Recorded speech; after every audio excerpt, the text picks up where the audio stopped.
இந்த செங்கோல் தத்துவத்தை தான் தமிழிலாகட்டும், சமஸ்கிருதத்திலாகட்டும், ஏன் உலகத்தின் இன்ன பிற பகுதிகளில் கூட நீங்கள் எல்லாம் இந்த கணத்திலேயே விக்கிபீடியாவில் சென்று கூகுள் மூலமாக பார்த்தால் ஹமுராபி என்கிற ஒரு அரசனை பற்றிய ஒரு குறிப்பு இருக்கும். கிறிஸ்து பிறப்பதற்கு 1792 ஆண்டுகளுக்கு முன்பு பிறந்த அரசன். நீங்கள் கூகுளில் சென்று பார்த்தால் அந்த அரசனின் பெயரை போட்டால் கையில் செங்கோலோடு அவன் அமர்ந்திருக்க ஒரு குரு அவனுக்கு உபதேசம் செய்வது போன்ற ஒரு இலட்சணை இருக்கும். இதைத்தான் காஞ்சி மகா பெரியவர் அவர்கள் வேறு விதத்திலே நமக்கு அறிவுறுத்தினார். செங்கோலினுடைய தன்மையை முக்கியத்துவம் வாய்ந்த தன்மையாக வலியுறுத்தியது எது என்ற ஒரு கேள்வி எழுந்த பொழுது, இன்றைக்கு பாருங்கள், திருக்குறளின் மகத்துவம் உலகமெங்கும் எழுந்து நிற்கிறது. 25 ஆண்டுகளுக்கு முன்பு இருந்ததை காட்டிலும் இன்றைக்கு திருக்குறளின் மகத்துவம் ஆகச்சிறந்த விதத்திலே மலர்ந்து நிற்கிறது. ஒன்று இறைமாட்சி, மற்றொன்று செங்கோன்மை. ஒரு நாடு சார்ந்த மன்னன், அந்த மன்னனின் மனநிலை, அவன் கடைபிடிக்க வேண்டிய விஷயங்கள், அவை எப்படி மக்களை நல்வழிப்படுத்தும், ஒரு சிறந்த நாட்டை அது அமைக்கும் என்கிற தத்துவத்தை ஆகச்சிறந்த விதத்திலே எடுத்து சொன்னவர்.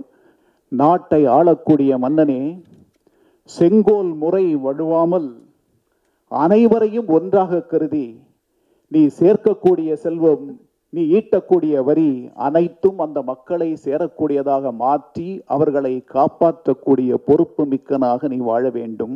ஆற்றும் பெருமனின் செல்வம், மக்களை பாதிக்கக்கூடிய எந்த செயல்களை செய்வதற்கும் எந்த அரசனுக்கும் அரசாங்கத்திற்கும் அதிகாரம் இல்லை. அவன் ஒரு மன்னன், மிகச்சிறந்த மன்னன், அப்படி சொல்லவில்லை, அப்படி சொல்லி நிறுத்தவில்லை.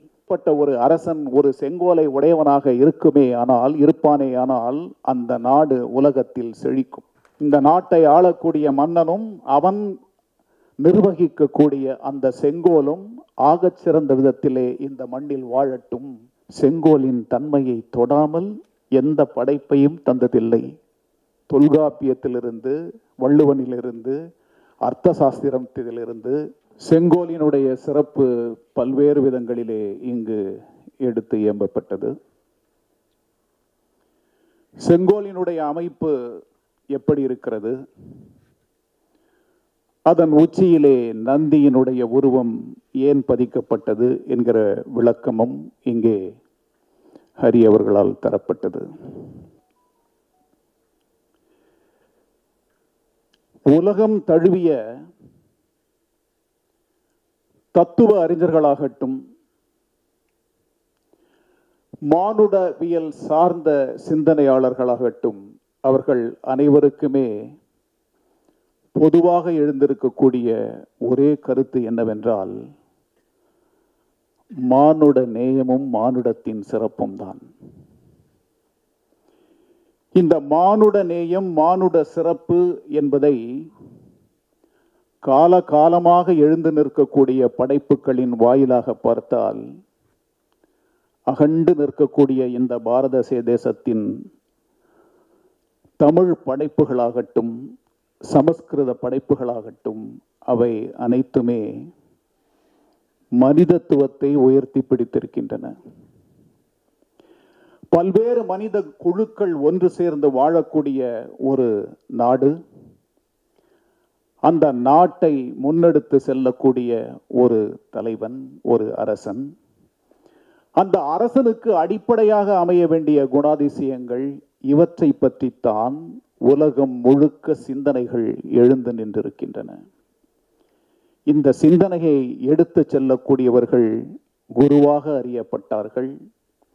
நல்ல குருவை நாடி செல்லுதலும் நல்ல குருவை அடையக்கூடிய தன்மையும் ஆகச் சிறந்ததாக உலகத்தால் பார்க்கப்பட்டிருக்கிறது. நல்ல குருவை அடைதல் என்பது யார் குரு என்ற கேள்விக்கு விடை காணக்கூடிய விஷயமாக அமையும். திருமந்திரத்திலே ஒரு பாடலின் முதல் வரி இருக்கிறது. அந்த பாடல் குருவே சிவமென கோரினான் நந்தி என்கிற பாடலின் வரி. சிவன்தான் இந்த உலகத்திற்கு குரு என்று கொண்டால், ஒரு நல்ல குருவை அடையாளப்படுத்தி காட்டக்கூடியவரும் குருவாகத்தான் மாறி நிற்பார். அப்படி பார்த்தால் சிவனை குருவாக அடையாளப்படுத்தி காட்டிய நந்தி உலகத்திற்கு குரு. அதனால் செங்கோலின் உச்சியில் குருவாக நிற்கக்கூடிய நந்தியின் உருவம் அமைக்கப்பட்டிருக்கிறது. பல்வேறு விளக்கங்கள் சொல்லலாம். ஒரு அரசனுக்கு முக்கிய தன்மை வாய்ந்ததாக இருக்கக்கூடியது அறிவுரை சொல்லக்கூடிய ஒரு உன்னதமான ஒரு குரு. அறிவுரை தாங்கி செல்லுகையிலே அந்த அரசனை நேர்படுத்தி அந்த அரசன் முதலில் தன்னை உணர்தல் வேண்டும். தன்னை உணர்ந்த பின் தனக்கும் உலகத்திற்கும் இடையிலே இருக்கக்கூடிய விஷயங்களை உணர்தல் வேண்டும். தன்னையும் உலகத்தையும் உணர்ந்து விட்டால் அந்த அரசனானப்பட்டவன் தன்னிலிருந்து விலகுவான். தன்னிலிருந்து நம்மால் விலகிவிட முடியும் என்றால் உலகத்தினர் அனைவரும் ஒன்று என்கிற ஒரு சிந்தனை உருவாகும். உலகத்தினர் அனைவரும் ஒன்று என்கிற ஒரு சிந்தனை உருவானால் அனைவரையும் ஒப்பு நோக்கி பார்க்கக்கூடிய அற்புதமான மனநிலையோடு அந்த அரசன் ஆட்சி செய்வான். அந்த ஆட்சிக்கு அவன் எதிரிலே இருக்கக்கூடியதுதான் செங்கோல். இந்த செங்கோல் தத்துவத்தை தான் தமிழிலாகட்டும் சமஸ்கிருதத்திலாகட்டும் ஏன் உலகத்தின் இன்ன பிற பகுதிகளில் கூட நீங்கள் எல்லாம் இந்த கணத்திலேயே விக்கிபீடியாவில் சென்று கூகுள் மூலமாக பார்த்தால் ஹமுராபி என்கிற ஒரு அரசனை பற்றிய ஒரு குறிப்பு இருக்கும். கிறிஸ்து பிறப்பதற்கு 1792 ஆண்டுகளுக்கு முன்பு பிறந்த அரசன். நீங்கள் கூகுளில் சென்று பார்த்தால் அந்த அரசனின் பெயரை போட்டால் கையில் செங்கோலோடு அவன் அமர்ந்திருக்க ஒரு குரு அவனுக்கு உபதேசம் செய்வது போன்ற ஒரு இலட்சணை இருக்கும். இதைத்தான் காஞ்சி மகா பெரியவர் அவர்கள் வேறு விதத்திலே நமக்கு அறிவுறுத்தினார். உலகம் உய்ய வேண்டும் என்றால் அந்த உலகத்தினுடைய தன்மை சிறந்த தன்மை பொருந்தியதாக இருக்க வேண்டும் என்றால் அந்த தன்மை ஒரு மண்ணிற்கு சொந்தமானதாக இருக்க வேண்டும். அந்த மண்ணின் பாரம்பரியம், கலாச்சாரம், பண்பாடு பின்னி பிணைந்ததாக இருக்க வேண்டும் என்று காஞ்சி மகா பெரியவர் அவர்கள் கூறியது இன்று செங்கோலாக மலர்ந்து நிற்கிறது. இது செங்கோலின் மறுமலர்ச்சி. மறந்துவிட்ட ஒன்றை நாம் மீட்டெடுத்து கொண்டு சேர்த்திருக்கிறோம் என்றுதான் அதற்கு பொருள். இது ஏதோ புதியதாக வந்த ஒரு விஷயம் என்று நினைத்து விடாதீர்கள். இந்த மண்ணிற்கான பாரம்பரியம், கலாச்சாரம், பண்பாட்டின் வீச்சு அது. செங்கோல் என்பது தமிழ் இலக்கியத்திலே கொட்டி கிடக்கிறது. செங்கோலினுடைய தன்மையை முக்கியத்துவம் வாய்ந்த தன்மையாக வலியுறுத்தியது எது என்ற ஒரு கேள்வி எழுந்த பொழுது இன்றைக்கு பாருங்கள், திருக்குறளின் மகத்துவம் உலகமெங்கும் எழுந்து நிற்கிறது. 25 ஆண்டுகளுக்கு முன்பு இருந்ததை காட்டிலும் இன்றைக்கு திருக்குறளின் மகத்துவம் ஆகச்சிறந்த விதத்திலே மலர்ந்து நிற்கிறது. ஏன் என்ற ஒரு கேள்வியை எழுப்பினால் பல்வேறு உதாரணங்களை இதற்கு வரிசையாக தர முடியும். அதிலும் கூட சில ஆசிரியர்கள் எழுதிய பாடல்கள் நம்மை அப்படியே சிந்திக்க வைத்து புலகாங்கிதம் அடைய வைக்கும். கவியோகி சுத்தானந்த பாரதி சொன்னார், பாரதியினுடைய வழியை பின்பற்றி 30 கோடி முகமுடையாள் உயிர் மொயம்புற ஒன்றுடையாள் என்று பாரதி ஒரு பாடலை எழுதினால் இந்த இந்திய தேசத்தினுடைய ஒட்டுமொத்த தன்மையை உள்வாங்கி அந்த மகா கவிஞன் அந்த பாடல் வரிகளை தந்தால் கவியோகி சுத்தானந்த பாரதி தமிழ் அன்னை என்கிற ஒரு வடிவத்தை தருகிறார். இதற்கு என்ன காரணம் என்றால் இந்த செங்கோல் பற்றிய அனைத்து கூறுகளையும் அடக்கிய விஷயங்கள் அதை சார்ந்து நிற்கும். நாம் அனைவரும் அதை தெரிந்து கொள்ள வேண்டும். காதுக்கு குண்டலம் அணிந்தவள் இந்த தமிழ் அன்னை. அது என்னவென்றால் குண்டலகேசி. கைகளில் வளையல்கள் அவள் அணிந்திருக்கிறாரே, அது வளையாபதி. இடையிலே இருக்கக்கூடிய மேகலை, அதே போல மணிமேகலை, அதே போல மார்பில் அணிந்திருக்கக்கூடிய ஆரம் சூடாமணி. இப்படி ஒவ்வொரு வடிவமாக எடுத்து காட்டி கடைசியில் அவர் எதை சொல்வார் என்றால், இந்த தமிழ் அன்னை தன் கையிலே ஒரு செங்கோலை வைத்திருக்கிறாள். அது நீதியை நிலைநிறுத்தக்கூடிய செங்கோல், திருக்குறள் என்று அதற்கு பெயர் என்று முடிப்பார். ஏனென்றால் திருக்குறளின் 2 அதிகாரங்களை நீங்கள் தொட்டால், ஒன்று இறைமாட்சி, மற்றொன்று செங்கோன்மை. ஒரு நாடு சார்ந்த மன்னன், அந்த மன்னனின் மனநிலை, அவன் கடைபிடிக்க வேண்டிய விஷயங்கள், அவை எப்படி மக்களை நல்வழிப்படுத்தும், ஒரு சிறந்த நாட்டை அது அமைக்கும் என்கிற தத்துவத்தை ஆகச் சிறந்த விதத்திலே எடுத்துச் சொன்னவர் திருவள்ளுவர். இப்படி கவியோகி சுத்தானந்த பாரதி இப்படி சொன்னார் என்றால், நாமக்கல் கவிஞர் ஒரு பாடலை தருகிறார். வாழ்க்கையிலே பிறந்த நிலையிலிருந்து முக்தி அடையக்கூடிய நிலை வரை மனிதர்களுக்கு பல்வேறு காலகட்டங்கள் வரும். சேர்த்துவிட்ட செல்வங்கள், அடைந்துவிட்ட பதவி, இனி அடைந்துவிட முடியும் என்கிற சிந்தனை, காத்துவிட முடியும் என்று சேர்த்துவிட்ட செல்வங்களின் தன்மை, இவை அனைத்தும் ஒரு காலகட்டத்திலே அழிந்து போகும். எதை அடைய வேண்டுமோ, எதை சிந்திக்க வேண்டுமோ, அந்த சிந்தனையின் வீச்சு நேர்பட்ட முறையிலே அமைந்திருக்கும் என்றால் அது இறையை நோக்கி உங்களை அழைத்து செல்லும். அதற்கு உண்மையை நோக்கிய தேடல் உங்களுக்கு தேவை. உண்மை என்பது ஒரு குறிப்பிட்ட பொருள் அல்ல, அது பல விஷயங்களை உள்ளடக்கிய ஒரு மாபெரும் வடிவம். அந்த உண்மையை நோக்கி நீங்கள் பயணிக்க வேண்டும். அந்த பயணத்திலே உங்களுக்கு கிடைக்கக்கூடியது எது, எதன் மூலம் என்கிற அடுத்த கேள்வியாக அது மாறி நிற்கும். எது, எதன் மூலம் என்கிற அந்த கேள்விக்கு நாமக்கல் கவிஞர் ஒரு பாடலை தருகிறார். அந்த பாடல், காடு சென்று குகையடைந்து கண்ணை மூடி எண்ணியும். நீங்கள் காட்டிற்கு செல்லலாம், ஒரு குகையை தேடலாம், வாழ்விலே உண்மையின் உட்பொருள் என்ன என்கிற தேடலோடு அந்த குகையிலே சென்று கண்களை மூடி தியானித்து பல காலத்தை நீங்கள் கடத்தலாம். காவி கட்டி ஓடெடுத்து கஷ்ட வாழ்க்கை பண்ணியும். நீங்கள் துறவை அடைந்து விட்டீர்கள் என்ற மனநிலையிலே காவி கட்டி கொள்ளலாம். கையிலே திருவோடு தாங்கி உங்களுடைய நிலைமை உண்மையை தேடக்கூடிய அடுத்த கட்டத்திற்கு எடுத்து செல்வதற்கு நீங்கள் முயற்சிக்கலாம். காடு சென்று குகையடைந்து கண்ணை மூடி எண்ணியும், காவி கட்டி ஓடெடுத்து கஷ்ட வாழ்க்கை பண்ணியும். 2 வரிகளுக்குள் உண்மையை தேடக்கூடிய ஒரு தவசிகளின் முயற்சி இந்த வரிகளிலே வருகிறது. உலகமெங்கும் சுற்றி வந்து தவசி என்ற பெயருடன் தர்ம போதம் பண்ணியும். ஞானத்தை நான் அடைந்து விட்டேன், அதனால் உலகமெங்கும் சுற்றி பார்த்து உலகத்து மக்களுக்கு ஞானத்தை நான் எடுத்து விளங்குகிறேன் என்று சொல்வதற்கு ஒரு முன்னெச்சரிக்கை நடவடிக்கை தேவை. அது என்னவென்றால், தாடி வைத்து மொட்டை தட்டி தவசி என்ற பெயருடன் தரணி எங்கும் சுற்றி வந்து தர்மபோதம் பண்ணியும்.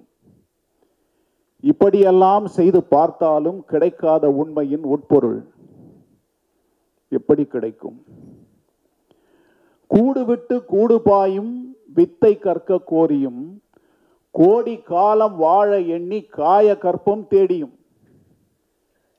கூடு விட்டு கூடு பாய்ந்து பார்க்கலாம், கோடி காலம் வாழ முடியும் என்ற நம்பிக்கையோடு காயகற்ப மூலிகைகளை தேடி நம்முள் வாழ்க்கையை நீட்டித்துக் கொள்ளலாம். இப்படியெல்லாம் தேடி பார்த்தாலும் கிடைக்காத உண்மையின் உட்பொருள், தேடுகின்ற உண்மையாவும் ஓடி வந்து சேர்வுமே தெய்வ வாக்கு வள்ளுவன் திருக்குறள் கற்கையில்.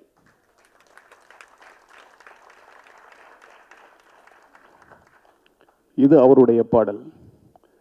அப்படிப்பட்ட சிறப்புமிக்க அந்த திருக்குறள் சொல்கிறது, இறைமாட்சி செங்கோன்மை என்ற 2 அதிகாரங்களிலே ஒரு மன்னன் எப்படிப்பட்டவனாக இருக்க வேண்டும், எப்படி மக்களை காக்க வேண்டும், ஏன் அவன் ஞானத்தை தேடக்கூடியவனாகவும் இருக்க வேண்டும், குரு அருள் நிறைந்தவனாக அவன் ஏன் வாழ வேண்டும் என்பதை பற்றியெல்லாம் திருக்குறள் அற்புதமாக எடுத்து தருகிறது. இப்படி பார்க்கையிலே அந்த தண்டம் என்கிற ஒன்றை பற்றி ஹரி அவர்கள் சொன்னார். ஒரு சங்ககால பாடல் ஒன்று இருக்கிறது. சிறப்பில் சிதடும் உறுப்பில் பிண்டமும் கூனும் குருடும் ஊமும் செவிடும் மாவும் மருளும் உழைப்பட வாழ்நர்க்கு என்பேரச்சம் என்றிவை எல்லாம் பேதமை அல்லது ஊதியம் இல்லென முன்னம் அறிந்தோர் கூறினர். அதனால் அன்பும் பொருளும் அறமும் மூன்றும் ஆற்றுக பெரும நின் செல்வம் ஆற்றாமை நின் போற்றாமையே. இது பாடல். மனித வாழ்க்கையிலே பல்வேறு பிறவிகள் வரலாம். அவர்கள் எப்படிப்பட்டவர்களாக வேண்டுமானாலும் இருக்கலாம். இவர்கள் அனைவரையும் ஒன்றாக கருதி, நாட்டை ஆளக்கூடிய மன்னனே, செங்கோல் முறை வழுவாமல் அனைவரையும் ஒன்றாக கருதி, நீ சேர்க்கக்கூடிய செல்வம், நீ ஈட்டக்கூடிய வரி அனைத்தும் அந்த மக்களை சேரக்கூடியதாக மாற்றி அவர்களை காப்பாற்றக்கூடிய பொறுப்பு மிக்கனாக நீ வாழ வேண்டும். ஆற்றும் பெருமனின் செல்வம் ஆற்றாமை நின் போற்றாமையே என்று சொன்னான் முதுகண்டன் சாத்தனார் என்கிற அற்புதமான புலவன். மன்னனுக்கு அவன் வகுத்து தந்த வழி, ஒரு குருவாக நின்று மன்னனுக்கு அவன் வகுத்து தந்த வழி. இதே போல் ஒரு பாடல், அதுவும் செங்கோலின் சிறப்பை தரக்கூடிய புறநானூற்று பாடல். அந்த பாடல் சொல்லும், வழிபடுவோரை வல்லறிதியே. இந்த விஷயத்தை கையில் எடுக்கும் பொழுது எனக்கு வந்த எதிர்ப்புகள், வரவிருக்கக்கூடிய எதிர்ப்புகள் என்று இரண்டு விதத்திலே திரு குருமூர்த்தி அவர்கள் சொன்னார். அவருடைய சிந்தனையினுடைய வீச்சு மிக அகண்ட பரிமாணம் கொண்டது. வழிபடுவோரை வல்லறிதியே, பிறன் பழி கூறுவோர் மொழி தேரலையே, நீ மெய்கண்ட தீமை காணின் ஒப்பநாடி ஒத்தக அறுத்தி, வந்து அடி பொருந்தி நிற்பின் தண்டமும் தனிதி. ஹரி அவர்கள் நமக்கு காட்டிய அந்த ஒரு small episode described, I am not going to punish.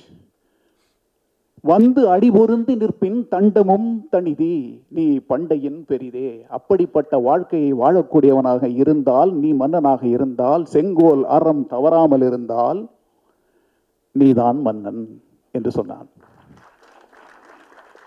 மக்களுக்காக வாழ்ந்து பார் என்று சொன்னது இந்த மண்ணிற்கான இலக்கியங்கள்.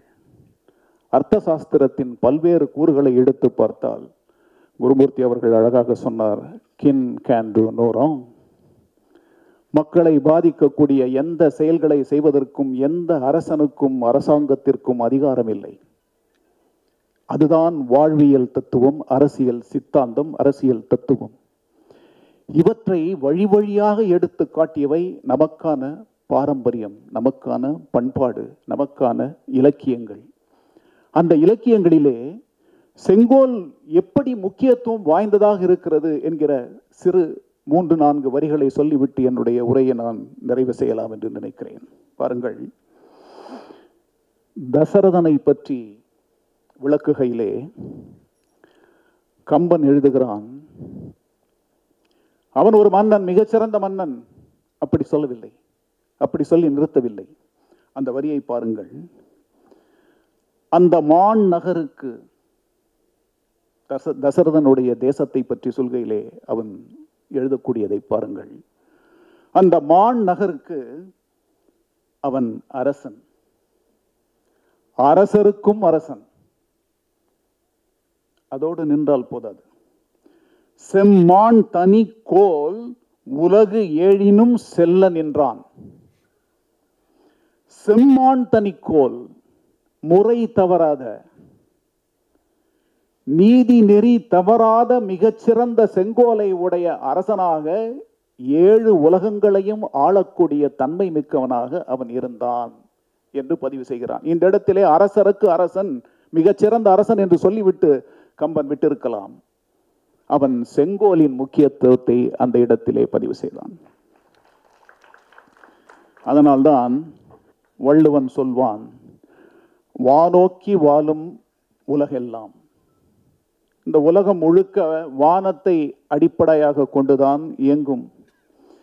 மன்னன் கோல் நோக்கி வாழும் குடி.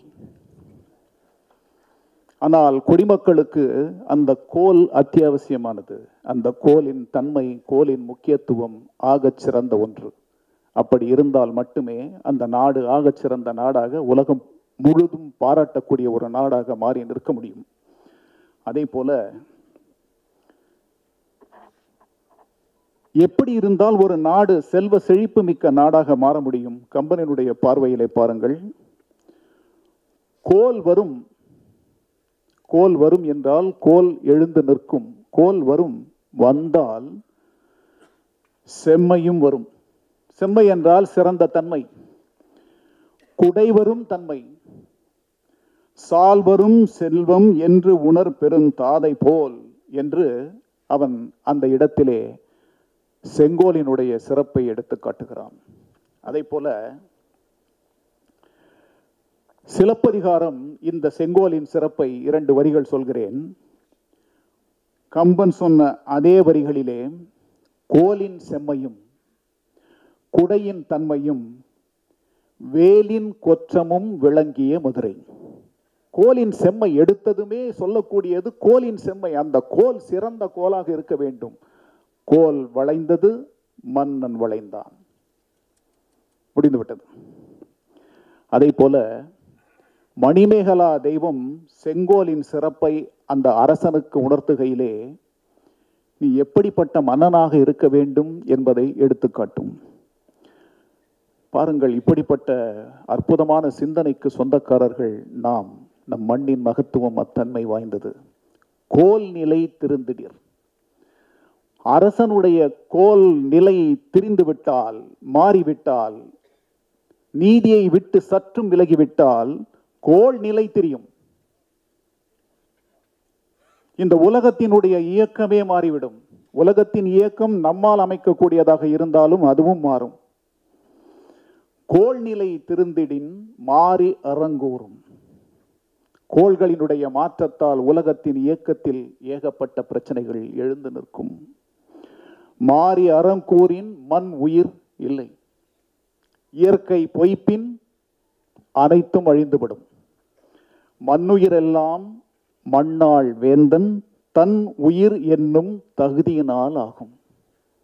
ஒரு வேந்தனுக்கு தன்னை சார்ந்த குடிமக்கள் அத்தனை பேரும் உயிரை போன்றவர்கள். அப்படிப்பட்ட ஒரு வாழ்க்கையை, அப்படிப்பட்ட ஒரு ஆட்சியை மன்னனே நீ நடத்திட வேண்டும். சிந்தனை சிதறவிடாமல் உன் வாழ்க்கை அமைந்திடல் வேண்டும் என்பது மணிமேகலை. அதை போல தொல்காப்பியம் செங்கோலின் சிறப்பை சொல்கிறது. படையும் கொடியும் முரசும் குடியும் நடை நவில் புறவியும் களிரும் தேரும். நாம் சொல்லுவோமே, யானைப்படை, குதிரைப்படை, தேர்ப்படை, அந்த படை, எல்லா படைகளும் இருக்கலாம் மன்னனுக்கு. தாரும் முடியும் நேர்வன பிறவும் தெரிவுகொள் செங்கோல் அரசருக்கு உரியது. இதன் அடிப்படை அனைத்தையுமே உணர்ந்துபட்ட ஒரு அரசனுக்கு உரியதுதான் இது. அப்படிப்பட்ட ஒரு அரசன் ஒரு செங்கோலை உடையவனாக இருப்பானே ஆனால் அந்த நாடு உலகத்தில் செழிக்கும்.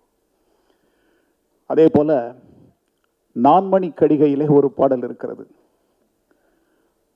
கோல் நோக்கி வாழும் குடியெல்லாம். அந்த குடிகள் எப்படி உதாரணப்படுத்துகிறார், ஓமைப்படுத்துகிறார் என்று பாருங்கள். கோல் நோக்கி வாழும் குடியெல்லாம் தாய் முலைப்பால் நோக்கி வாழும் குழவிகள் போல். தாயில்லாத பிறவி இருக்க முடியுமா? தாயினுடைய அன்பும் அரவணைப்பும் இல்லாத ஒரு உயிர் தோன்றி இருக்க முடியுமா?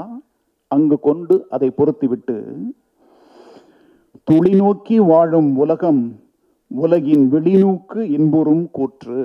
எந்த கூற்று?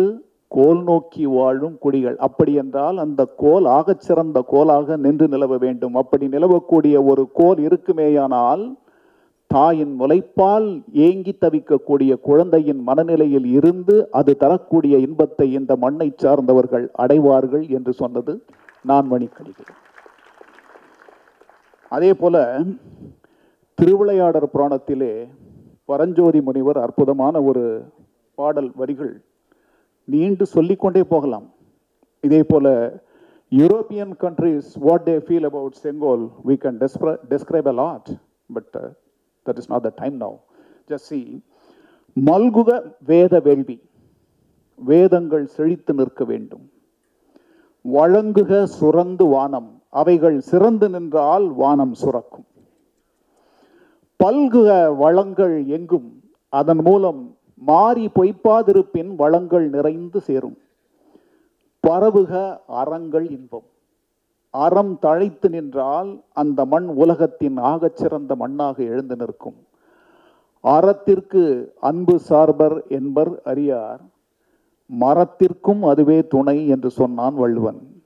அன்பு காட்டுதல் மட்டும்தான் அறம் என்று எண்ணிக்கொள்ளாதீர்கள். மரம் என்று சொல்லக்கூடிய வீரத்தை காட்டுவதற்கும் ஆகச் சிறந்த அன்பு தேவை என்று சொன்னவன் வள்ளுவன். நல்குக உயிர்கட்கெல்லாம் நான்மறை சைவம் ஓங்கி புல்குக உயிர்களுக்கெல்லாம், அப்படியெல்லாம் நடந்தால் புரவலன் செங்கோல் வாழ்க. இந்த நாட்டை ஆளக்கூடிய மன்னனும் அவன் நிர்வகிக்கக்கூடிய அந்த செங்கோலும் ஆகச் சிறந்த விதத்திலே இந்த மண்ணில் வாழட்டும் என்று திருவிளையாடற் புராணத்திலே அந்த பாடல். சரி, இறைவனையே அரசனாக பார்க்கிறார்கள், இறைவனின் அசைவு செங்கோலின் அசைவாக பார்க்கிறார்கள் என்று சொன்னால், குலசேகர ஆழ்வார் பெருமாள் திருமொழியிலே ஒரு பாடலை தருவார். மீன் நோக்கும் நீள் வயல் சூழ் வித்துவ கோட்டு அம்மானே. இது அந்த ஒரு குறிப்பிட்ட இடத்தை பற்றிய ஒரு ஓமை. பால் நோக்காயிலும் உன் பற்று அல்லால் பற்றியிலேன். ஒரு குழந்தையாக இருந்து, ஒரு பாலுக்கு அழையக்கூடிய குழந்தையாக இருந்து அந்த நிலைமையை தாண்டி வந்தாலும் எதன் மீதும் பற்று இல்லை, ஆனால் உன் மீது இருக்கக்கூடிய பற்றை நான் இழப்பேன் இல்லை. தான் நோக்காது எத்துயரம் செய்திடனும் தார் வேந்தன் கோல் நோக்கி. பாருங்கள், ஆழ்வார் சொல்கிறார், ஒரு அரசன் ஆகச் சிறந்த அரசனாக இருந்து விட்டால் அந்த அரசனினுடைய கோலை நோக்கி என்னுடைய வாழ்க்கையை என்னால் அமைத்துக் கொள்ள முடியும். அதற்கு உன்னுடைய பக்தனாக என் வாழ்க்கையை நான் கழிக்க வேண்டும் என்று சொல்கிறார். வெற்றி வேர்க்கை சொல்கிறது, மன்னவர்க்கு அழகு செங்கோல் மேன்மை. யாரும் இதை விட்டு வைக்கவில்லை. இந்த மண்ணில் தோன்றிய ஆகச் சிறந்த அறிஞர்கள் செங்கோலின் தன்மையை தொடாமல் எந்த படைப்பையும் தந்ததில்லை. தொல்காப்பியத்திலிருந்து, வள்ளுவனிலிருந்து, அர்த்த சாஸ்திரத்திலிருந்து, சாணக்கியனுடைய எழுத்து மட்டுமல்ல, ரகுவம்சத்திலே காளிதாசன் சொல்லக்கூடிய பல பாடல்களை உதாரணங்களாக செங்கோலுக்காக எடுத்து காட்டலாம். அதே போல இந்த நிகழ்ச்சியை தொகுத்து வழங்கக்கூடிய அன்பர் வள்ளலார் அவர்கள் செங்கோலை பற்றி பல விஷயங்களை தந்திருக்கிறார் என்று சொன்னார். அதில் 4 வரிகளை பாருங்கள். வள்ளலார் சொல்கிறார், தன் கோல் அளவென கோதி. இது தனியாக இருக்கக்கூடிய ஒரு மனிதனை பற்றி. சுத்த சமரச சத்திய சன்மார்க்க நீதி.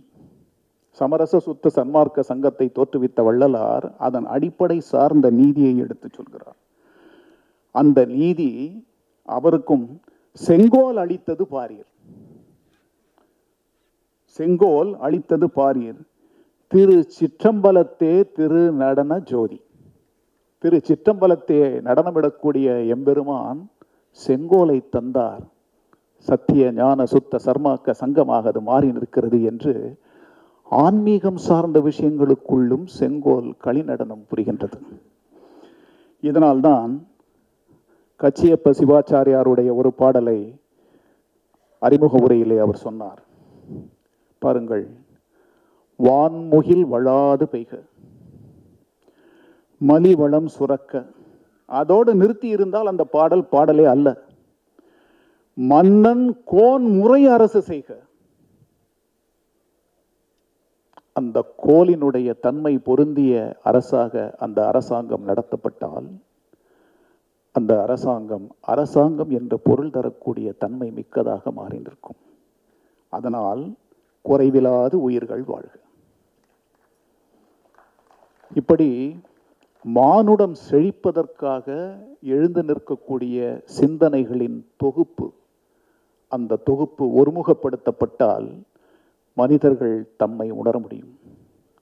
தம்மை உணர முடியாத மனிதர்களுக்கு குரு அருள் கிட்டுமே ஆயின், குருவென்றால் உண்மையை உண்மையாக எடுத்து சொல்லி நம்மை உயர்த்தக்கூடிய குரு, அந்த குரு அருள் கிடைக்குமாயின் அந்த குரு அருள் இந்த சமுதாயத்தை ஆகச் சிறந்த சமுதாயமாக மாற்றும்.